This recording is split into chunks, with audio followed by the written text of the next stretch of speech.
On behalf of my team at the Visayas Cluster, I welcome you all to another leg of the World Bank's Implementation Support Mission to the PRDP. Despite the calamities and now, the pandemic that surrounds us, I wish to fill this trying time with hope and optimism, not just by presenting problems, but by presenting solutions. PRDP is an arm that is committed to working with its partners who aspire for a climate-smart, climate-resilient agri-fisheries sector.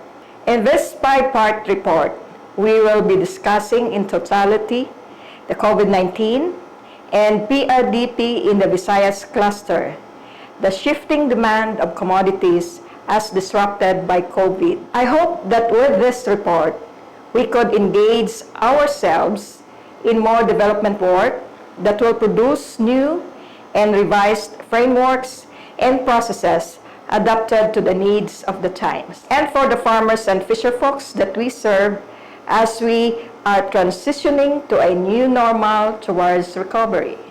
At the heart of PRDP is the strong conviction to continue to enable communities and expand opportunities. Let me share how Pso Visayas Cluster see itself during the period of pandemic and how it coped with the situation to deliver its project development objectives.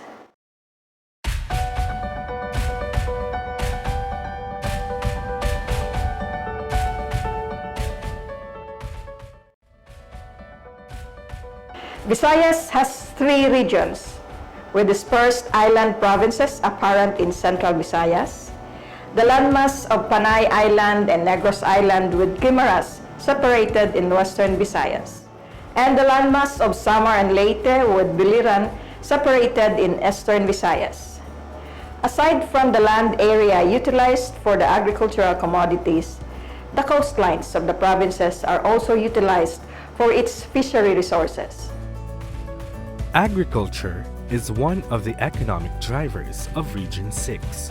60% of its total land area is used for agriculture, and 10% of its population is registered as farmers.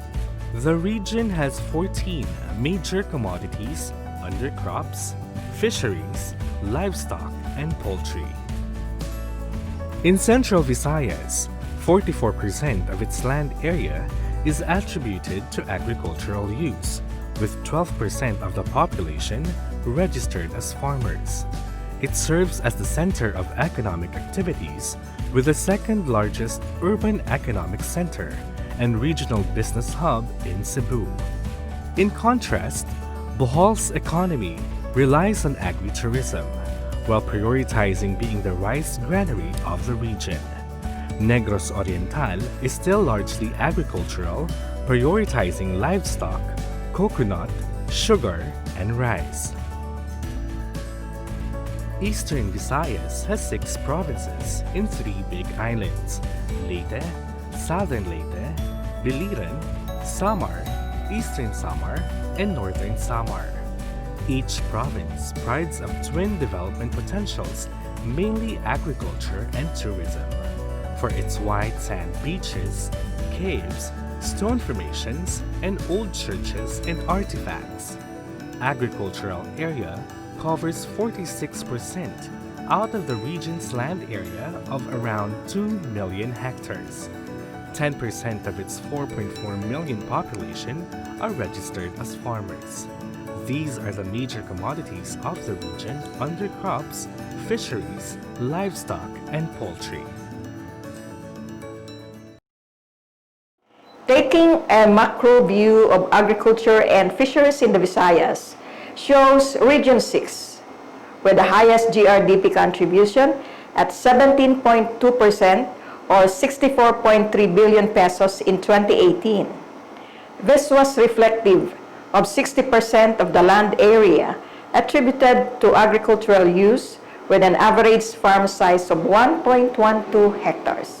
The productivity of the sector translated to having the lowest poverty incidence among farmers and fisherfolks in the Visayas at 26.2% and 16.4% respectively.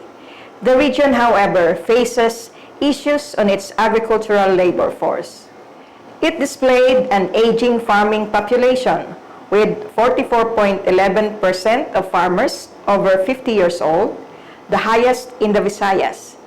It also faces fewer of its total workforce employed in the agriculture and fisheries sector at only 15%, the lowest in the cluster.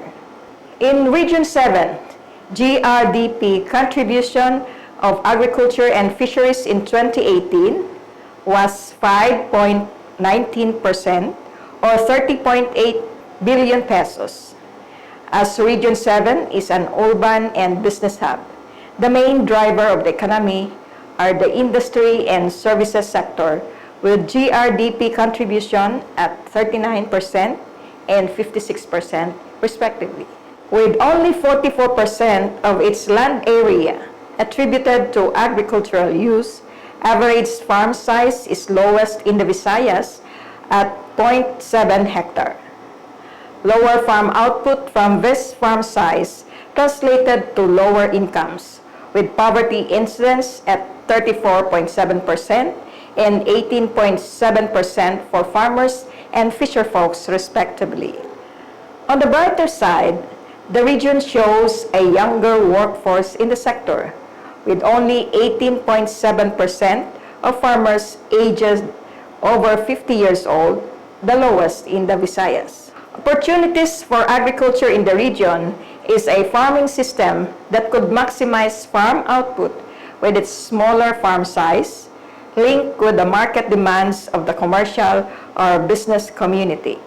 Few years ago, Eastern Visayas bannered in the news for having a high incidence of hunger and malnutrition, and this was largely attributed to the depressing rate of poverty, with poverty incidence among farmers and fisherfolks at 42.5% and 30.5% respectively.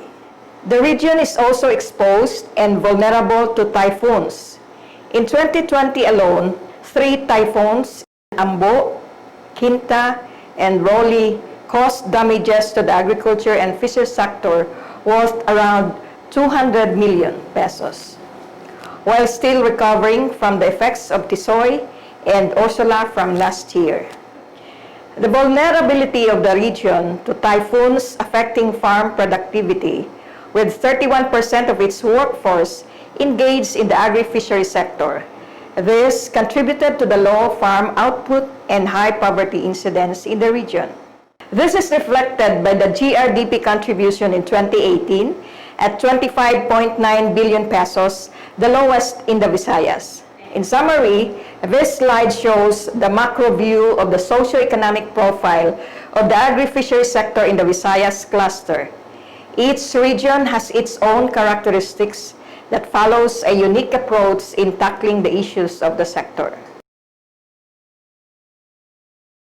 With the context of the agriculture and fishery of the Visayas in mind, we'll appraise the COVID-19 scenario in the cluster and the domestic trade and logistics situation.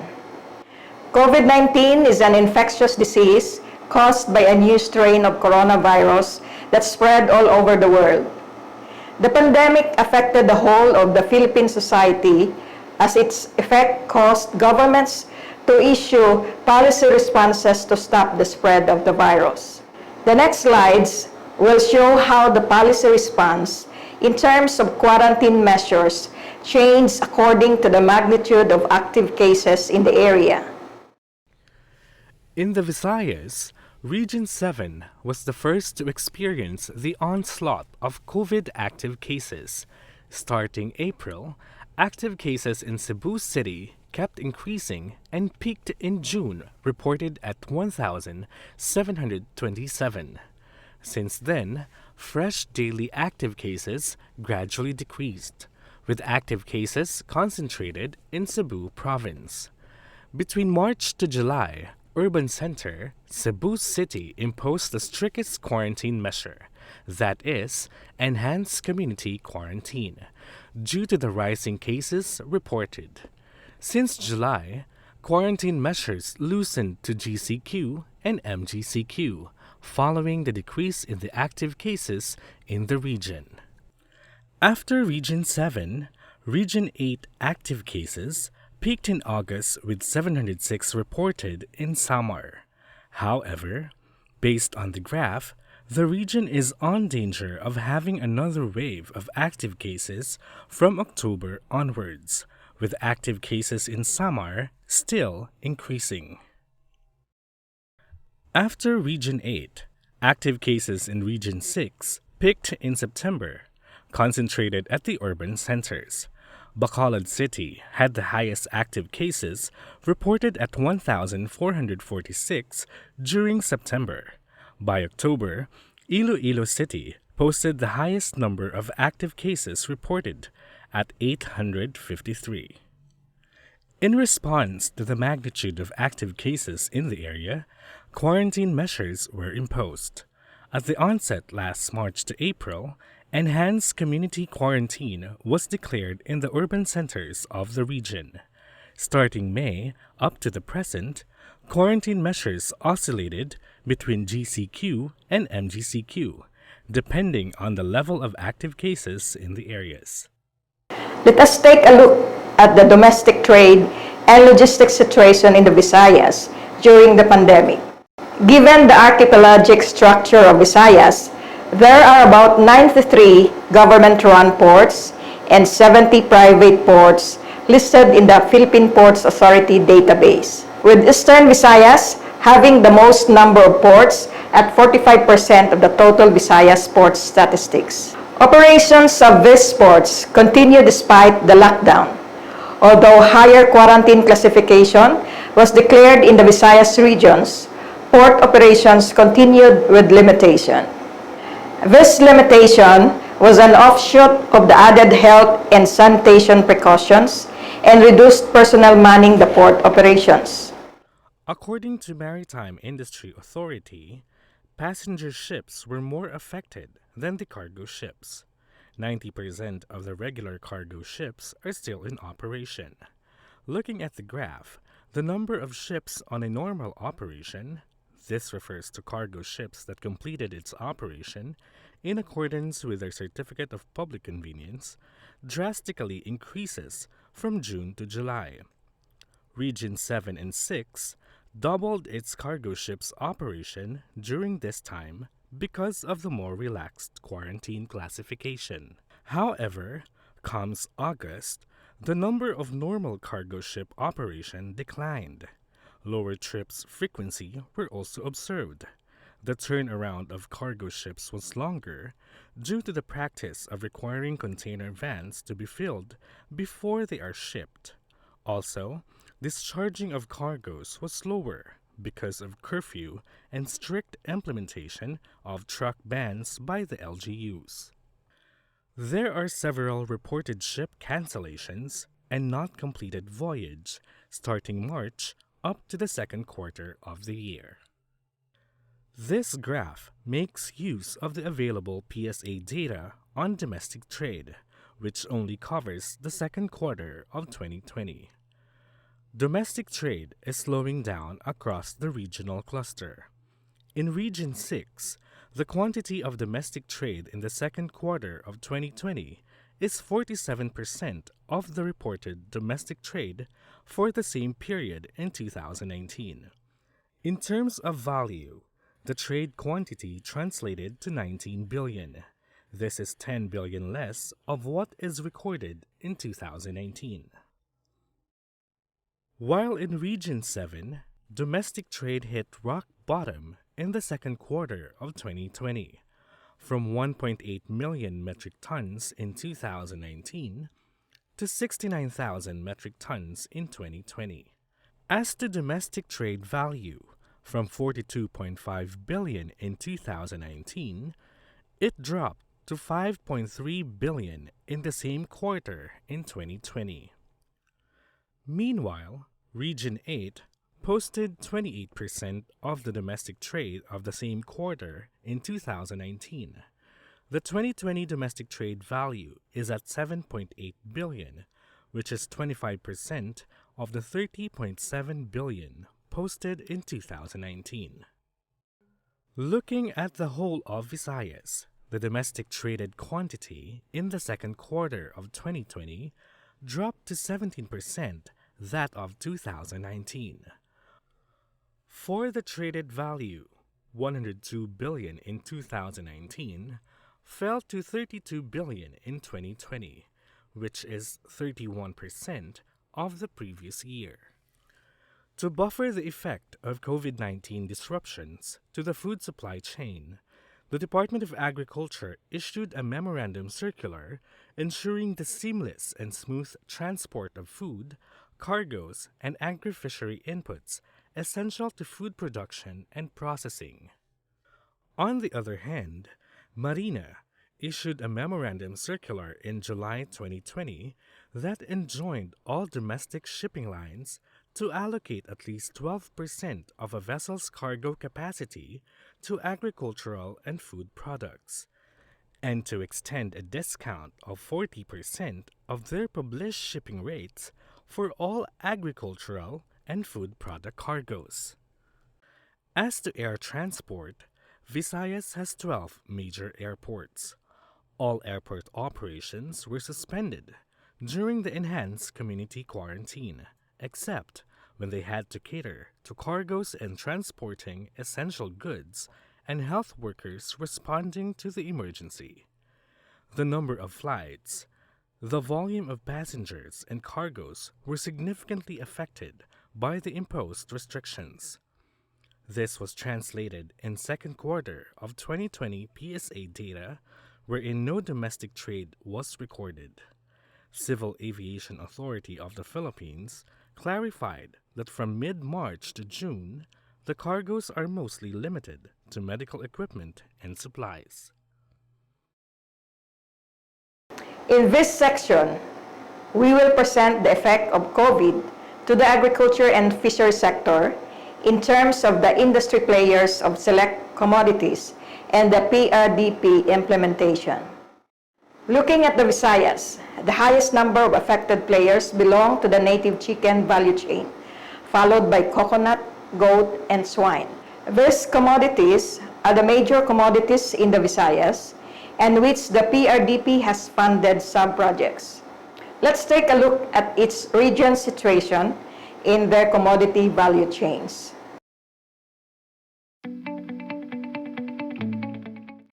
Estimated 855,000 players in the value chains of commodities shown were affected. Highest share of affected players belong to the native chicken value chain at 58%, followed by coconut at 25%. Producers had the highest percentage share among affected players at around 99%. Still, around 800 traders, 518 processors, and 595 wholesalers, retailers, and institutional buyers were affected. Any interruption in the value chain would be felt by the rest of the players in the chain. Downstream disruptions have a huge impact on the upstream, more so that there are more players in the production segment. In Region 7, estimated 394,000 players in the value chains of the commodities shown were affected. The same with Region 6. Highest share of affected players are in the native chicken value chain at 69%. Also, among all players, producers had the highest share of affected players at around 99%. In Region 8, estimated 6,500 players in the value chains of the commodities shown were affected, with the highest percentage share of affected players located in the banana value chain at 84%, followed by abaca at 13%. Following the trends in the other regions, producers had the highest share among affected players at 93%. Still, around 351 traders, 17 processors, and 85 wholesalers, retailers, and institutional buyers were also affected. In support to the above discussion on the affected players in the value chain of priority commodities in every region, we will now take a closer look at the industry trends observed during this pandemic. We will be looking at the local industries of native chicken, banana and swine, as well as show the industry trends of commercial crops like abaca and seaweeds, which caters to the international market. Significant trends observed in the native chicken industry are: 1. Decrease in demand due to closed down institutional buyers and decreased tourist arrival. 2. Restricted mobility of viajeros who trade native chicken across borders. 3. Surplus of native chicken supply due to decreased demand was sold to local markets utilized for home consumption. For the banana industry, significant trends observed are: 1. Irregular operation of processors resulting to low buying price from local processors. 2. Limited farming activities. 3. Limited locally hired vehicle available for transport of traded banana. And 4. Surplus of supply utilized for home consumption and feeds for livestock and poultry. To continue the discussion on the significant trends to commodities with importance to the local economy during this pandemic, let us take a look at the swine industry. Based on the data from Bureau of Animal Industry, Animal Quarantine Service in Region 6, an upward trend was observed in terms of the shipped out volume of live hogs from the region. The surplus volume is being shipped to Cebu, Manila, Eastern Visayas, Luzon, and Mindanao. There are also some stocks that were intertraded among Region 6 provinces. It is noted that the volume shipped out to Luzon provinces and Manila were the highest as recorded. It is also to be noted that from April to May, volume shipped out from areas other than Cebu and interprovincial trade in the region is at its lowest. While Region 6 is an exporter of hogs to Luzon and Mindanao, Region 8 is an importer of live hogs from Mindanao and Region 7, Bohol and Cebu, during March to September 2020. Significant trends in the swine industry are: 1. The unhampered live hogs movement as a result of ASF-free Region 6. 2. Increased outbound hogs to Luzon from June to present. 3. Livestock auction market transactions decreased in March to May. 4. Proliferation of meat retail roadside stalls. And 5. Low demand from institutional buyers. Moving now to the commodities which are part of the global value chain. This slide shows the volume of abaca fibers shipped into the grading and baling establishments present in Region 8. These GBAs act as consolidator for the abaca fibers coming from the abaca producing provinces inside and outside Eastern Visayas. As can be seen in this slide, the fibers delivered to the buyers from Region 8 provinces increased from March to April, then the volume decreased until July, when some restrictions were imposed in the region. From July to September, traded volume is observed to follow an upward trend. For the abaca fibers from Mindanao, it continues to follow an upward trend within this period. For abaca, significant trends observed are: inter-province boundary restrictions in July due to increased cases in Eastern Visayas, decreased production due to the typhoon damaged abaca-producing provinces, limited farming activities for aged farmers, unhampered shipment from Mindanao to Leyte GBEs and processors. For Region 6, existing inventories at the warehouses of Class A traders. The next commodity that we will discuss is seaweeds, where Region 7 plays a major role as center for carrageenan processing and exporting. During the first half of 2020, there was higher volume traded compared to the same period last year, while from June onwards in 2020, the opposite was observed.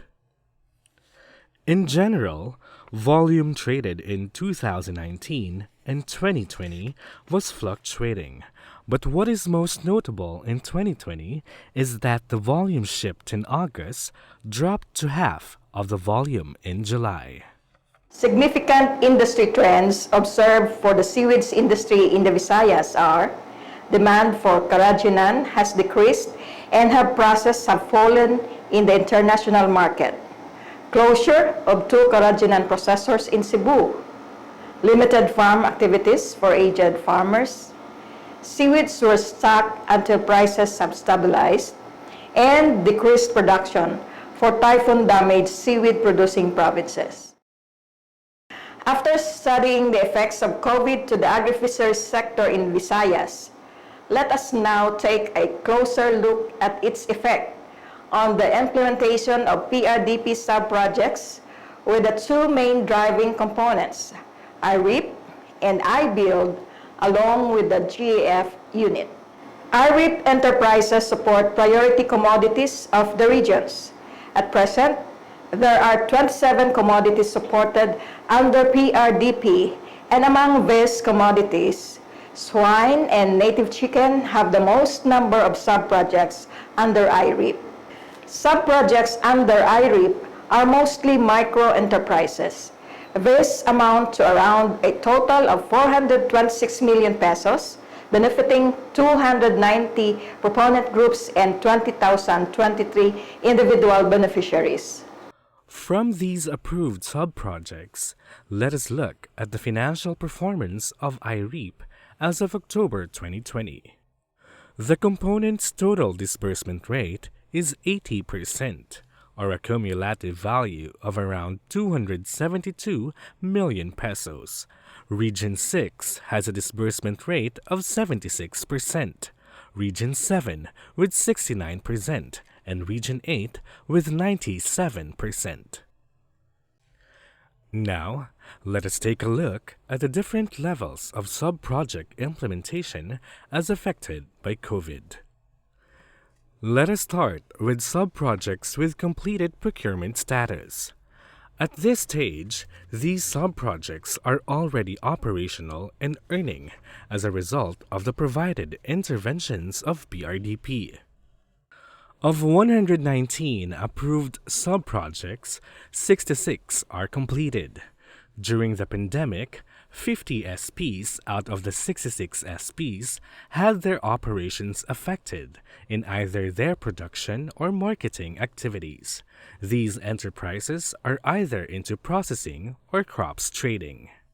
Under processing enterprises, affected commodities or product form include squash, tablea, cocoa fluid, duck egg, and bahalina. On the other hand, the remaining 16 completed sub-projects of the 66 remain operational and were not greatly affected by the pandemic. Most of these are in the livestock and poultry sector. On this slide, it shows the number of sub-projects at different levels of implementation that encountered some delays because of COVID. From the 53 sub-projects, there are 25 with disbursement delays caused by the difficulty in transmitting signed financial documents. These are from the provinces of Leyte, Southern Leyte, Biliran, Samar and Eastern Samar in Region 8, Bohol, Siquijor in Region 7, and Negros Occidental and Guimaras in Region 6. In order to minimize the delays, electronic copies of the documents were used as basis for the initial review and processing. In terms of procurement, there are 7 sub-projects that encountered some delays. These are from the provinces of Negros Occidental, Bohol, Siquijor, Leyte, and Southern Leyte. Some of the suppliers encountered problems in delivering the procured items, which were addressed by the issuance of the IATF IDs. Meanwhile, Implementation progress remained normal for some sub-projects in the provinces of Iloilo, Capiz, Antique, and Negros Oriental. The reasons on the effects of COVID to the implementation of IREP sub-projects are the same as those discussed for the industry. What we are about to show you is the overall physical status of iBuild sub-projects implementation ending September 30, 2020. Sub-projects under original loan are substantially completed with almost 95% physical accomplishment. Implementation of original loan sub-projects started way back 2015, and it took almost 5 years to complete the sub-projects. For the first additional financing, which commenced last 2018, the trend of physical progress continues to increase, with only a year and a half of implementation. This is because some of the issues and concerns encountered in the original loan sub-project implementation were already addressed prior to the first additional financing implementation and during the sub-project review and appraisal. With the threat of global pandemic and with the PRDP's mandate on social safeguards, health and safety of the workers is our priority. We need to follow local protocols, IATF guidelines, and DPWH memorandum circulars, which obviously burns contractors' money and time. And with this, we will give you the COVID effects in sub-project implementation. Man down. Limited manpower on site due to border restrictions. Only minimal and minor items of work can be done on site because most of the locally hired personnel are unskilled. Hold up. This concerns the reduced frequency of delivery of materials, especially those materials outside the province, cargo vessels in ports, prioritizing the essential goods and medical supplies over construction materials. Access denied. Mobility of technical and skilled personnel were limited in some LGUs. The affected manpower are the skilled workers living outside the sub-project location due to lockdowns and quarantine restrictions. Time out. Contractors' requests for work suspension during pandemic due to insufficient resources on site such as manpower and materials. The cash flow of contractors were also affected. The following figures that you're about to see will make you wonder how and why. iBuild component under original loan disbursement target for 2020 is 716 million pesos. Out of the 716 million pesos target, only 317 million pesos, or 44%, was dispersed despite an average physical accomplishment of 95%. It only means that we need to double our effort to catch up the remaining 56% deficit of our disbursement target for the next 3 months, or else it's going to be a long year for all of us. COVID has greatly restricted the liquidation, billing, liquidation cycle of the disbursement process. Hence, contractors ran out also their own financial liquidity. Now, let's move on to the disbursement status of the first additional financing. The same scenario happened. We targeted almost 494 million pesos for 2020, and with 3 months remaining, we are only 39% of our target. Once again, we need to catch up for the remaining 61%. But on a positive note, with COVID just around the corner, roaming around and separating us 2 meters apart, we still managed to disburse and deliver, even with restrictions. But this is not an excuse for us not to perform and not to disburse. In fact, this is just an extra height we need to climb in order for us to reach our goal. We'll take it from that.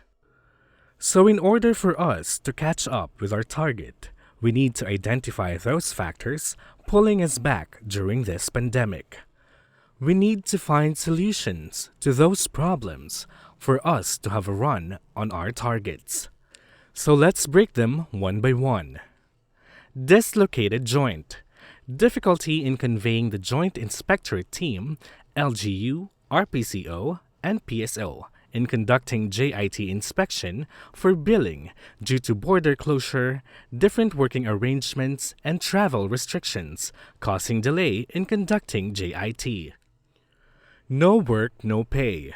With the work suspensions and limited resources on site, accomplishment of contractor was also limited. It means that no accomplishment was eligible for billing. With no accomplishment on site, scheduled or targeted billing for certain month may spill over to the succeeding month. Freeze delivery. Delay in transporting of billing documents from LGU to RPCO to PSO due to limited courier operations, border restrictions, reduced frequency of sea and air travels. And we're not done yet with COVID. Even post-implementation activities, such as operations and maintenance audit for completed sub-projects, were also affected. Under the Philippine Rural Development Project, Global Environment Facility is tasked to strengthen the conservation of the coastal and marine resource base in targeted project areas by rehabilitating the marine protected areas. It also provides sustainable livelihood projects to fisherfolks to increase their engagement in the management of the MPAs. For the Visayas cluster, the project covers 3 sites, namely Guimaras Strait in Guimaras Province for Region 6, the Nahon Bank in Bohol for Region 7, and Giwan Coast in Eastern Samar for Region 8. For the period of June to November of 2020, we would like to highlight the accomplishment of JEF Unit of the Project Support Office Visayas Cluster as follows. For the province of Guimaras, all inputs for the first tranche of MPA rehabilitation sub-projects were already procured and are being liquidated by the PPMIU. Worth mentioning is the completion of the concrete guardhouse with a project cost of 1,262,198 pesos for Tumalintinan Point Marine Protected Area in the municipality of San Lorenzo, province of Guimaras. For the province of Bohol, on September 1, the PLGU turned over 1 small patrol boat for Kataban and Gindakpan MPAs in the municipality of Talibon, Hingutanan West and Bilang-Bilangan East MPAs in the municipality of Bien Unido, and Sidlacan MPA in the municipality of Carlos P. Garcia, and 220 units artificial reefs for the Agining and Sidlacan MPAs in the municipality of President Carlos P. Garcia were delivered and deployed on July. Other inputs for the first tranche, like floating guardhouses, markers and buoys, and bamboo rafts, were already awarded to suppliers and are under construction or fabrication. For the microenterprise sub-projects, the final tranche for the 8 sub-projects amounting to 806,440 pesos were already downloaded by PLGU Bohol to the proponent groups last November 4. Lastly, for JEF sites in Giwan Coast in the province of Eastern Samar, procurement of equipment and facility and capacity development activities amounting to 22,192,704 pesos is ongoing. What did the PRDP, specifically the cluster, do to adapt to the situation? Hereunder is a summary of the measures undertaken.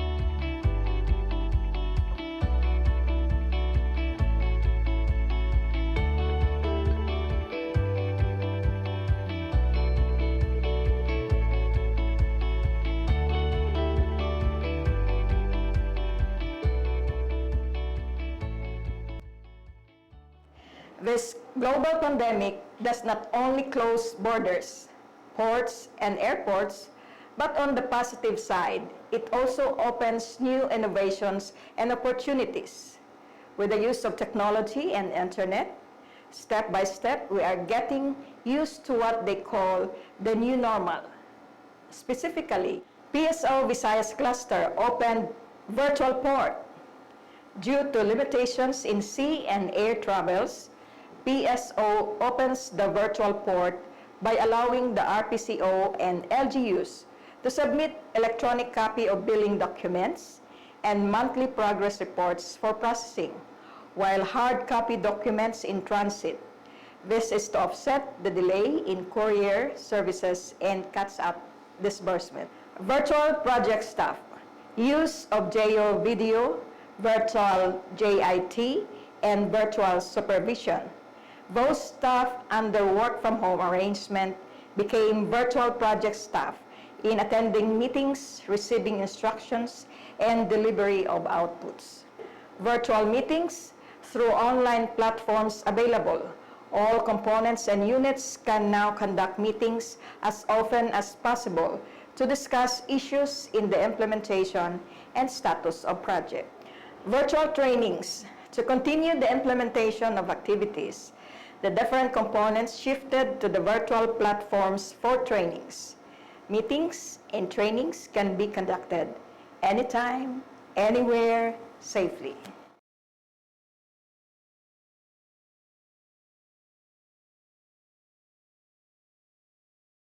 In summary, the effects of COVID is rooted on the border restrictions and quarantine measures, disrupting agri-fishery supply chains to farm labor and production, and MSMEs and large processors that resulted to output losses and decreased income of agri-fishery industry players. At the project level, COVID-19 interrupted and delayed technical assistance delivery to project beneficiaries. Despite of the adverse effects of COVID, there is a silver lining towards recovery for affected industry players and project operations. Innovations on marketing of locally produced agriculture and fishery commodities surfaced, such as Talipapa mobile stores, Kadiwa Market on Wheels, selling fruits, vegetables, and fishery commodities were opened to decongest public markets. Digital marketing of agri-fishery products took off during the pandemic. This resulted to local patronage of commodities. Stimulus package injected could result to increased production. 1. Urban agriculture was supported by the Department of Agriculture and boomed during the pandemic. 2. Small farmers and fishers were provided with emergency and production capital requirements. 3. MSMEs were provided with additional working capital to recover losses and resume operations. As we transition to the new normal, Prdp Pso Visayas dials up to further enable the agriculture and fishery communities and industries in building resilience against shocks like the effects of COVID and natural disasters. D. A database for supply chain networks made robust for informed decision-making.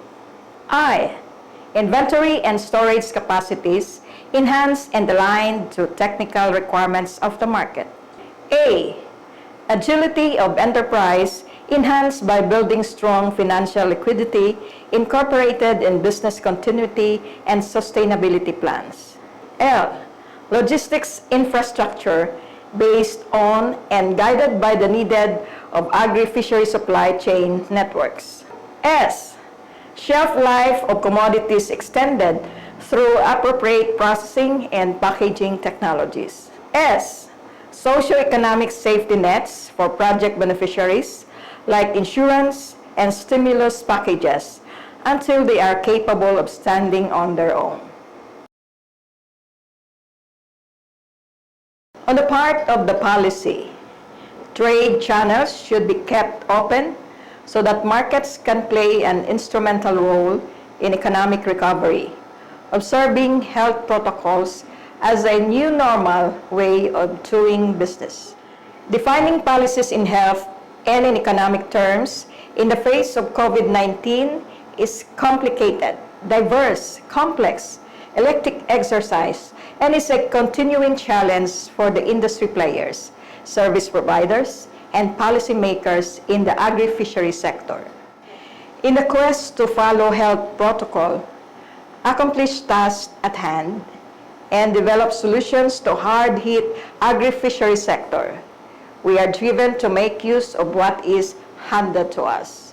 We managed to deliver despite the challenges of slow internet bandwidth connectivity and limitations in travels, among others. We step up to be more competent in the demand of the new normal. It requires a concerted effort, prompt action, and safety protocols while balancing food security, food safety, and economic recovery. Stay safe, everyone. Thank you.